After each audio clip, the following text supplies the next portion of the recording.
Hey, peoples. Um, so with all the new conversation buzzing around the cult, it just keeps stirring up so much shit from the past. And anyways, the other day I was listening to Kelly Clarkson's song on my drive home, and it was the song Because of You, and I was singing along, and I found it speaking to me. But I was wondering why it was speaking to me, because I'm like, I've never had a relationship that was this type of abusive, that I feel, lingered with me for a long, long time. But for some reason, the lyrics still rang true to me. And I found I was singing it directed at the adults from the cult and the cult leadership. And um, so I felt like maybe I'd go through the lyrics and explain, because I've said this before. A lot of people are curious about cult stuff. It's interesting, it's different, it's wild. Like, how does this happen in this world? And so people are so fascinated by it. And one thing that I would like to accomplish with this channel is just to explain some of the long term issues, the fallout that happens from this type of organization. I understand that the story is interesting and fascinating and all that, and hopefully I tell it in a way that is intriguing, but there is long term problems and trauma that linger till this day. I'm 41 years old, and my childhood still affects me every single day. And these lyrics just kind of hit me in a way, because I've never had an abusive relationship that resulted in this sort of issue. So I have been in unhealthy relationships in the past, of course. But, anyways, um, so the first verse says, I will not make the same mistakes that you did. I will not let myself cause my heart so much misery. I will not break the way you did. You fell so hard. I've learned the hard way to never let it get that far. When I left the cult, it was for my son's benefit, because I was not going to let my son be raised in that environment, because I knew the devastating effects it had on me already at 17. The minute I saw that positive on my test, that was the last straw.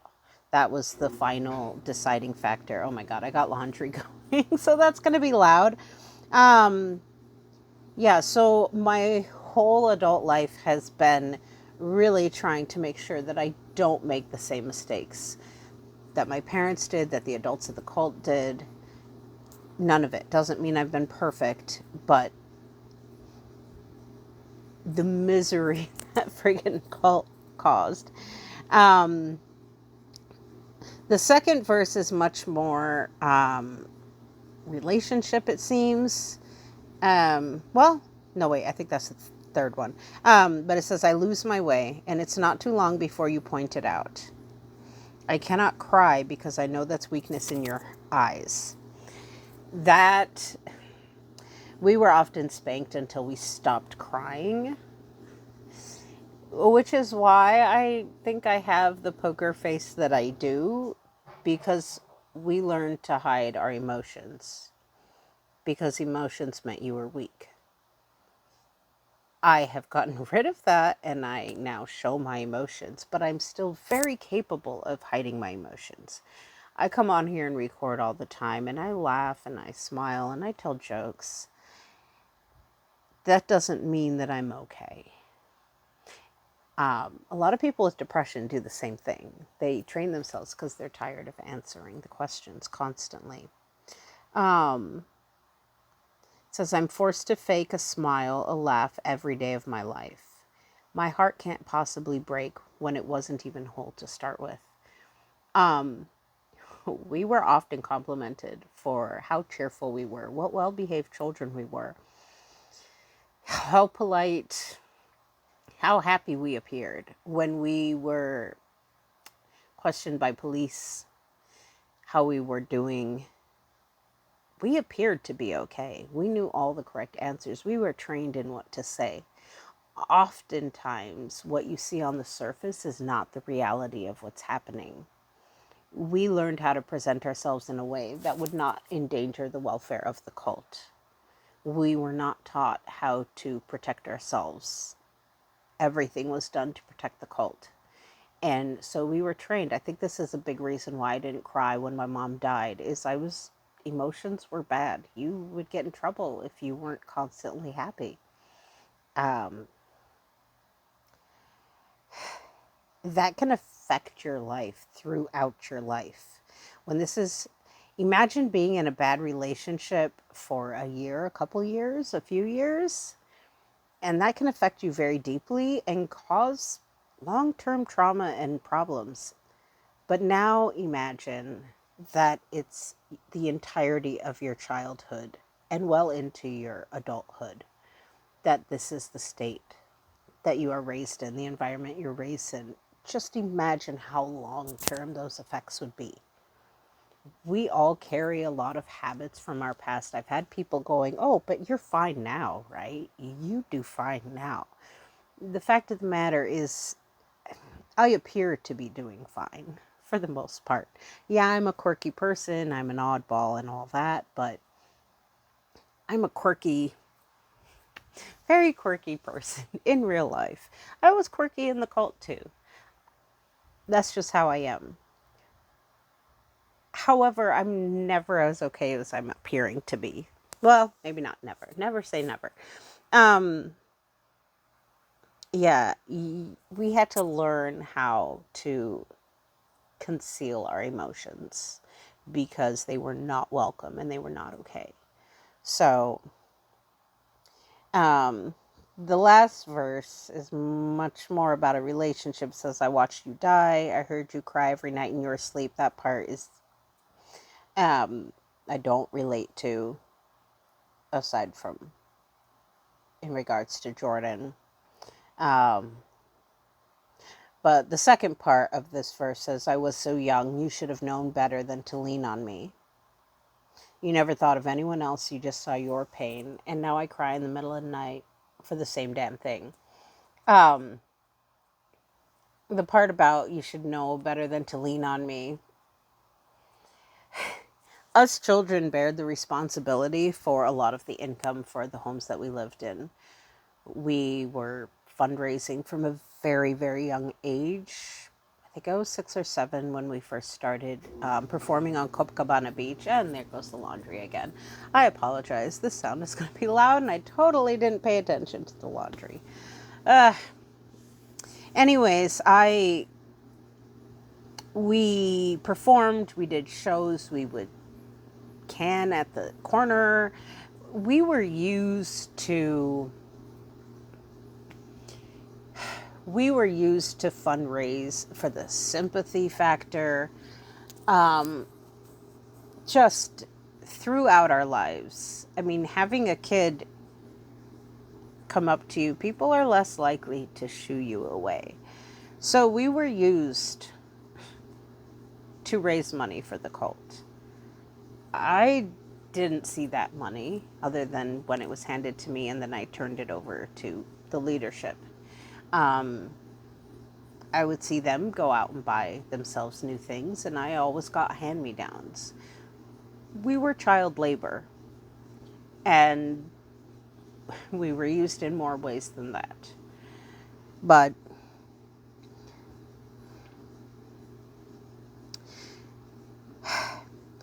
and then the result of this sort of trauma, a lot of the chorus rings true. Because of you, I never strayed too far from the sidewalk. Because of you, I learned to play on the safe side so I don't get hurt. I have a lot of trust issues. Because of you, I try my hardest just to forget everything. Because of you, I don't know how to let anyone else in. Because of you, I'm ashamed of my life because it's empty. Because of you, I'm afraid. And literally all those things apply. I'm not excessively daring, although I have been told I'm quite daring because I go on road trips and don't do a whole lot of planning. I stop wherever I stop for gas and to use the restroom, and I pull over at the rest stops to get some rest. I guess that's sort of daring. But yeah, no, I aim for a very boring life because I've had far too much excitement in my childhood. So yeah, I do tend to play it safe. I don't let people in because I don't trust people easily.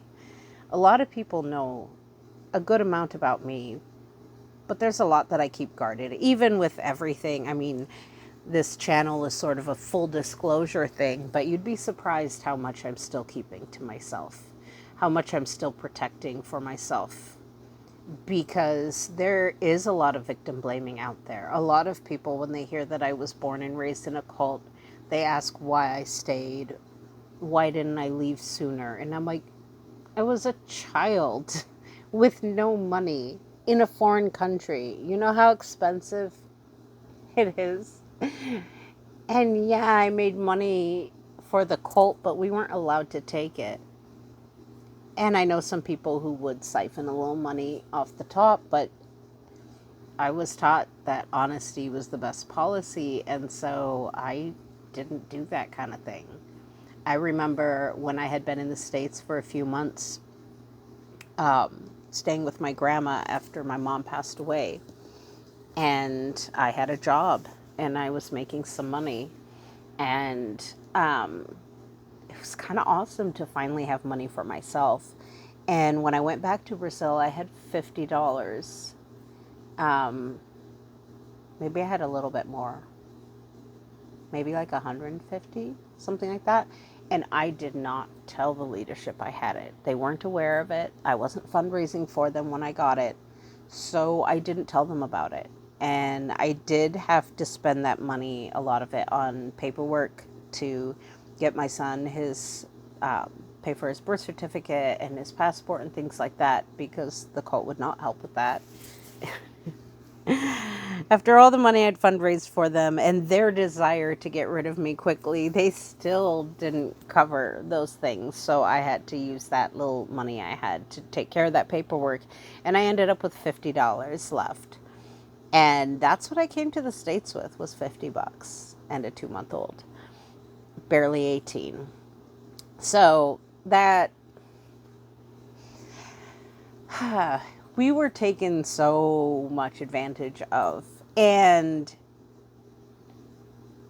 the level of normal, air quotes, normal that I am today is, I don't know, my ability to sort of adjust in new environments, because we were constantly doing that growing up. But childhood trauma has so much long-term effect. And when people are shocked that I'm still affected by my past, I'm like, who isn't? I think everyone can relate to things from your childhood shaping who you are as an adult and affecting little tiny bits and pieces of who you are. And whether for good or for bad, we are so affected by our past. That's just a fact, especially your pivotal development age as a child. And when you grow up in this very abusive, very toxic environment, it affects every aspect of you. And that carries throughout our life. I don't know, I'm in my 40s now. I imagine this will be something I will deal with forever. I have words that make me cringe, make me very uncomfortable. I have situations that make me uncomfortable, and it usually has to do with something from my past. I think that's pretty normal for everybody. So it's okay to be interested in what it was like in the cult and to be fascinated by our stories, but also maybe take into consideration that this is something that has scarred all of us very, very deeply. Even our parents, even the adults who joined, have their own traumas. Organizations like this, They got away with so much because they were protected under the religion umbrella, and the government was very apprehensive to do anything about it, which is disappointing. And now we have the fallout of all these people who are scarred from this past. And so, yeah, we don't have cult written across our forehead. You don't know who we are unless we tell you. We are this secret subcategory of people within mainstream. And there's others from other cults that have been affected by this. And there's third parties that have been affected by this cult. So I don't know. I don't know what my point is, but maybe just to express a bit that there is long-term effects to this sort of environment. And it bleeds out into the rest of society. Just because we're such a small number in comparison to the population of the world, it bleeds out, and trauma in childhood bleeds out. It causes more problems in our society. And so maybe protecting children from terrible situations should be a really high priority. Protecting their education, their mental health, their physical health, their overall well-being and sense of self is so important to have stable, productive adults that don't turn to unpleasant activities that cause damage and harm throughout society. So, yeah, there's an ACE test about childhood trauma, and there's 10 basic questions, and if you score a 4 or higher, it has dramatic effects on your health and well-being. The chance of dying to suicide, are greatly increased. I don't have the numbers in front of me. I should do a video just about that, but it's an extraordinary amount. Scoring a 4.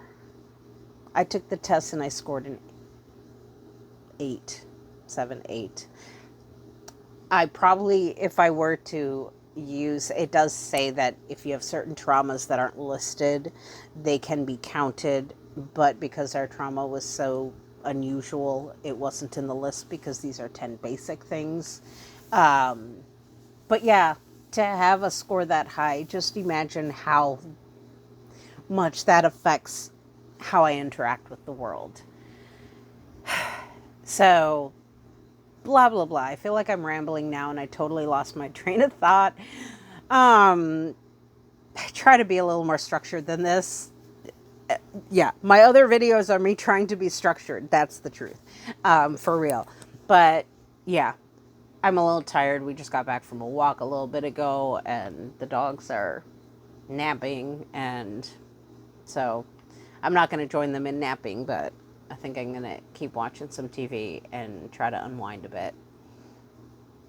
But yeah, we need to pay more attention to childhood trauma. I think the world would be a better place if we did that. I really do.